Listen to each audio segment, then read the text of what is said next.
Today we are making chocolate cat paw lollipops. So firstly, the mold. I'll link the one that I got down below. And we are going to start with the toe beans. So I'm using pink, so I just got some white chocolate and I dyed it pink with some oil-based food coloring. Oil-based food coloring allows chocolate to be dyed. If you use regular food coloring, which is actually water-based, the chocolate's gonna seize. It's not gonna be a good time. If you're mimicking your own pets, you could do like little black toe beans or like little like mottled spotted ones. Oh, it'd be so cute.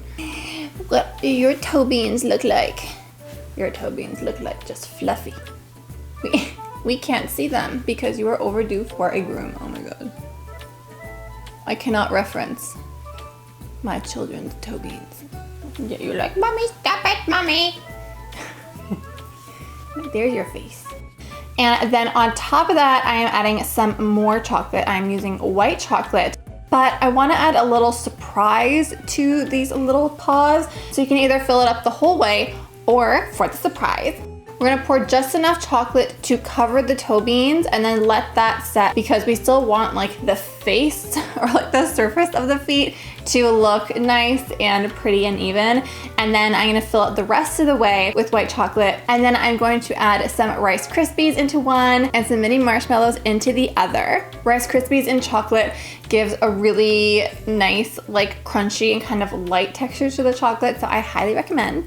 And I also highly recommend that you put the stick in before you add your little flavoring topping thing. So as you can see, I struggled, but this was like a minimal struggle today. If you want a more Valentine's Day touch to these, I mean, these would be so cute if you made them all and like stick them in a little bouquet. But I made some heart-shaped ones. Totally ruined the mold afterwards though, because it's not dishwasher safe, but I hate hand washing things. So I like force it to be dishwasher safe, and then I always regret my decision because the mold is ruined. And obviously, like, your cats don't have to be white. I also use dark chocolate and milk. And fun fact, if you want to like play around with the colors of your cat's fur, if you mix two chocolates together, it will like create a whole new shade of brown. So that's what I did with the white and milk chocolate. And like, how cute is this color? It's like grayish or something. And then I pop those into the fridge to set. And if you want to get creative, they're like pride paws. You should like trademark that term. Anyways, I love you all so much for watching. I love you all so much for watching. I mean, I do.